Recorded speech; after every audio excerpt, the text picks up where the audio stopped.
Hey, everybody, it's Time me. for lunch. Remember to wash your hands. Noon.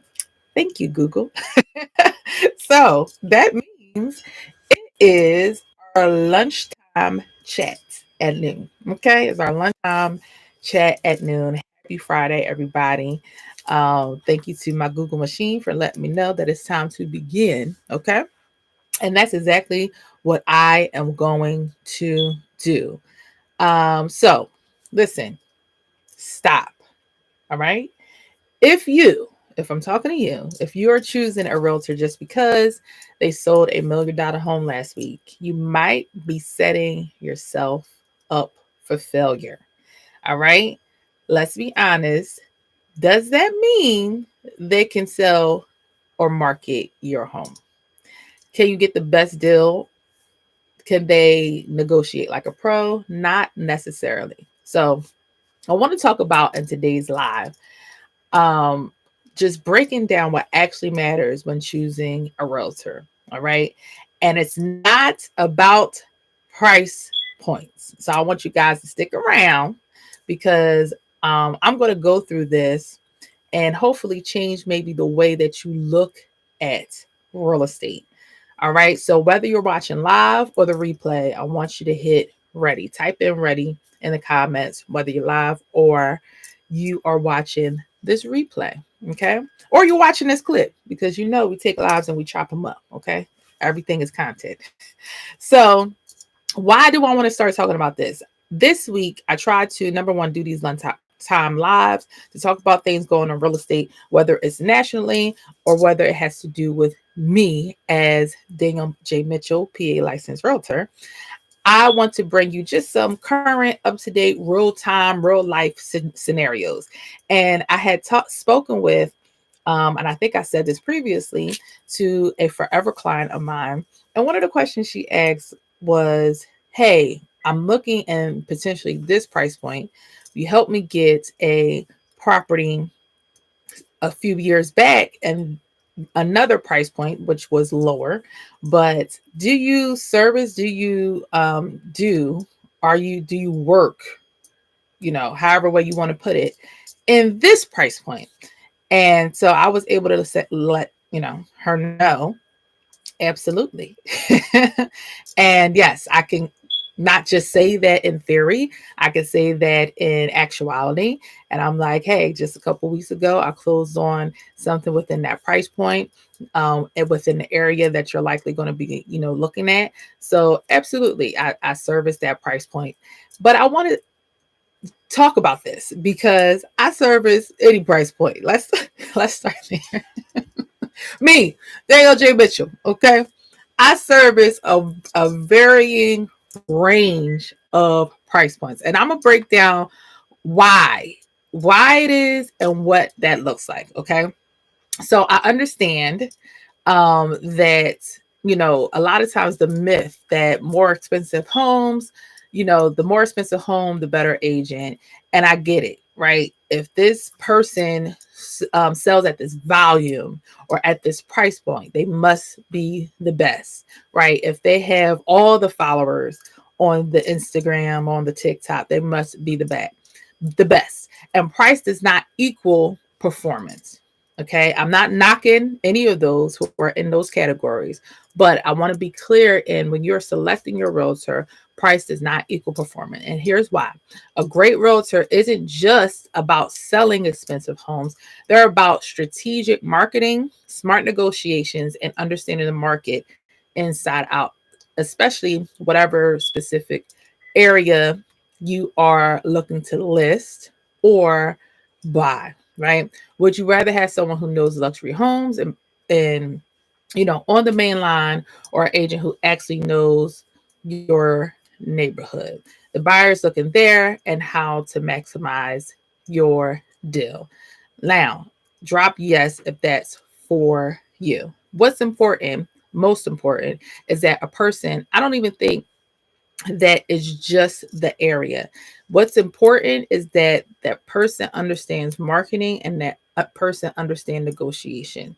And I want to say that the person understanding the area may not have sold in that area. So your realtor may not have actually sold in that area, but I can trust and believe you. You know how many times I've been in areas showing buyers, doing listing appointment, doing my market research, because I had to look through comps, because maybe we put in an offer for it, maybe somebody was interested in it, but that deal fell through, that client fell through. But I had to do the research, I had to put in the grunt work for that particular client, for that particular property or listing. And so after doing this over several months and several years, you can get more familiar with areas, even though you haven't necessarily sold there, because there is a lot of grunt work, BTS, behind the scenes work, that goes into doing real estate. So even though you may not put your flag in an area, it doesn't necessarily mean you don't know the area. All right.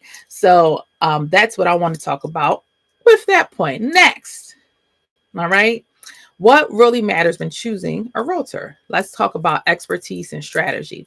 Not just what they sold, but how they market, negotiate, and problem solve. Problem solving is a huge thing, right? Marketing mastery, right? Are you able to market the property? All right. A great agent should know how to make any home shine. How, and most importantly, when we're talking about marketing, it's about marketing to that person. Okay. I've had times where you hear stories about, maybe a particular person had a listing appointment with somebody. Their property is a fixer-upper, put it that way, would absolutely be more investor friendly. I mean, it would take a lot to get it to a place of getting it on the market. And you understand this potential client is letting you know, hey, I don't have a lot of money. I don't have the time. Out of state, all these different things. They're letting you know your scenario. So why, therefore, will I, as an agent, say, hey, you need to fix the kitchen, and you need to paint this, and you need to do that, and you need to blah, blah, blah, blah? Why would I say that? If I know they don't have the funds, if they're expressing that, I know they don't have the time, it's already a headache. It's always already frustrating, right? So one or two things I'm going to do, not because I'm gonna say both. So I can either say, I will say to them, hey, if you want, if they're talking kind of, I want top dollar. If you want top dollar, this is what you would need to put into it. This is what you would need to do. And I'm going to show you what the comps, what houses like these in this neighborhood will go for. But if you really trying to wash your hands of it, you can do as is, and we need to market it to investors, right? So sometimes you will get people who are maybe not investor friendly or don't know how to locate. They're so into, hey, I'm used to staging, I'm used to presenting beautiful homes, or at least decent enough homes. And so I don't know how to cater to maybe potentially an investor or market to them, right? Or networking is a huge thing, no matter what price point you are at. So if you work with investors, being able to market to them, have contacts to them is important. But if you're also marketing to, if you're on the other side and getting in the upper echelon of the millions of dollars, what makes it so great is a lot of times really who you know. And whether that's professionally or having a pool of buyers that you know, either or, because if you know other professionals who have their own network and their own contacts and stuff like that, then you can market to them and they can hopefully bring you a buyer. So either way, it's not just about, hey, are they able to list this house? It's about, do they have the expertise and strategy? Can they problem solve? Can they pivot? All right. The marketing mastery. Can they market this to people who will actually buy it? Who will actually be interested? Can they look at a house and say, this house would be very suited for first-time home buyers? So that's what we're going to push out. That's who we're going to market it to. This is what you need to fix. This is what you need to do to be able to cater to them, right? Those are the things that you need to look for a realtor adding value in these ways, right? So the other thing is local market knowledge. This is the other point. Can they tell you which neighborhoods are heating up, where buyers are looking, and if not, that's a red flag. All right. Can they tell you about the area? Can they tell you about the neighborhood? All right. Can they let you know what's going on there? If they can't, you know, now again, it's not just about if they sold there, but do they know the area? Are they familiar enough with it? So another thing is personalized service. You need someone who's in the trenches with you, not just flexing, not just flexing their, last big sale, right? You have to have somebody who's accessible. Um, and I'm not mad at people who utilize teams and virtual assistants. It's nothing wrong with that. But you got to have people who are accessible, who, when you have questions, when there are ideas and all that other stuff, you got to be able to reach them, or at least the people on their team. Okay. And so at the end of the day, you want to have that personalized service. Now, I'm not saying to run your realtor like a slave, because that's not it either. Because some things are just out of the scope of a realtor. Okay. But what I'm saying is, when there are questions and there are, just ideas, anything, that things that just come up, you should be able to reach and have your client be accessible. Even if you have a busy realtor, you should feel like you're almost the only one they're dealing with. You should feel like, hey, I know you're busy and you got my call, or you called me back immediately, or you texted me back immediately, or if you couldn't do it, somebody on your team made sure they got in contact with me, right? And so sometimes realtors will get listings and it's just, they're nowhere to be found, which is not good, whether you're getting tractions on that listing or not, right? So we don't want that. Now, here's a question for you guys. What's more valuable, an agent who sold a $2 million home but has no idea about your local market, or an agent who has sold multiple homes in your area and knows exactly how to position your property? All right. Let me know, what do you think the answer to that is, A or B? Now, here is a story. All right. So, like I said before, had a client who was kind of hesitant and things of that matter. And I let them know and reassured them that, hey, I've definitely worked in this price point. And I also offer them some advice. I also offer them some strategy. I also offer them, for example, I was like, even though you may have your income may have increased, because they did say, this is the range that we were pre-approved, but since this pre-approval, our income has actually increased and we could actually go up higher because of their real life circumstances. I said, that's great that you could go higher in your budget, but because of your lifestyle, and this will not technically be a primary resident because of their lifestyle and how it works. I'm not going to get in their business, give y'all their business, but because of that, it would be better for you to kind of stick on a more conservative budget rather than max it out, right? That's what you want. You want strategy, right? Because at the end of the day, as a realtor, you want to care for the people, for the person, for their livelihood, not just getting the sale. And that's the kind of realtor that you want. Okay. And so it's about strategy, not just past sales history. It's not just about, me getting it, but it's about, I want people to know that I'm walking with them in the process, that, they're not my clients, but, they have a friend, somebody who actually cares, somebody who actually gives a darn. Okay.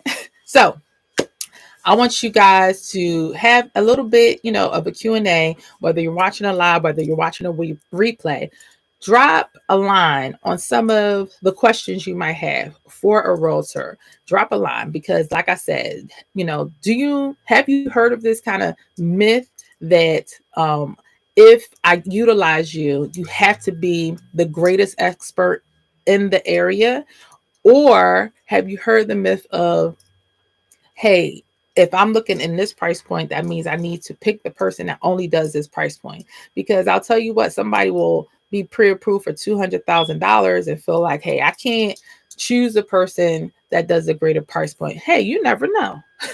You never No. Okay. And I very much understand there are realtors out there who are at lower price points who picks their niches, right? So there are some realtors that are like, I only prefer buyers, I only prefer first time home buyers, I only prefer listings. There are some people who are like that, and there's nothing wrong with it. I only work with, investors. I'm a luxury realtor, right? I only work at this price point. All the other ones is go somewhere. So everybody is different, and there's nothing wrong with that. But what I'm trying to say is, you as the consumer, as the one choosing a realtor, don't in your mind just exclude everybody, because you really never know, and you might be passing up on somebody who will take the time, who will help you, and who could be a very very much a great fit, right? So not everybody don't know what they're doing in real estate, and not everybody is, kind of snobby and an elitist in real estate, because you could get both extremes. The most important thing, are they informed? Do you feel comfortable? Are they not just pointing and telling you what to do and making you sign stuff that you have no idea of doing? Are they able to explain things? Are they able to be direct? Are they able to be punctual? Right? Do they understand the market as a whole, even though they may not sell there only solely and all the time? Those are some of the things you want to understand as far as picking a realtor. So some takeaways. Some of just the top three things to look for, okay, in a realtor: market knowledge, strategic approach, and strong communication and negotiation, right? Understanding the landscape of the market as a whole is so important, right? I definitely stick to Montgomery County, Delaware County, and Philadelphia County, because those are areas I'm most familiar with. Now, I will sell in other places. Don't get it twisted, because I will learn. But if I just simply need to refer you out, I will absolutely do that, right? But I do have main focal point, um, in the price range of clientele is a nice range, put it that way. And so, don't limit whoever you decide to choose. If you can take away one thing from the day, let it be this: choose an agent for the expertise, not just their past price tags. Okay. And before we wrap up, if you're on the replay, what's the number one quality you look for potentially in an agent? Hopefully it's me. And if you're looking for somebody who actually knows how to navigate this market, okay, and who can get you the best results, I need you to hit the link in the caption, okay, comment below. You can either comment below, DM me, you can schedule a consultation, buyer, seller, investor, whatever it is. Go to book.djmrealtyco.com. All right. And listen, let's do it together. Sorry if you heard my alarm in the background, but until next time, all right. There's no place like home. There's no place like home buying. There's no place like home selling. And I will see you guys next time. And thanks for joining me on this noontime chat on a Friday. I'll talk to you guys soon. All right. Bye.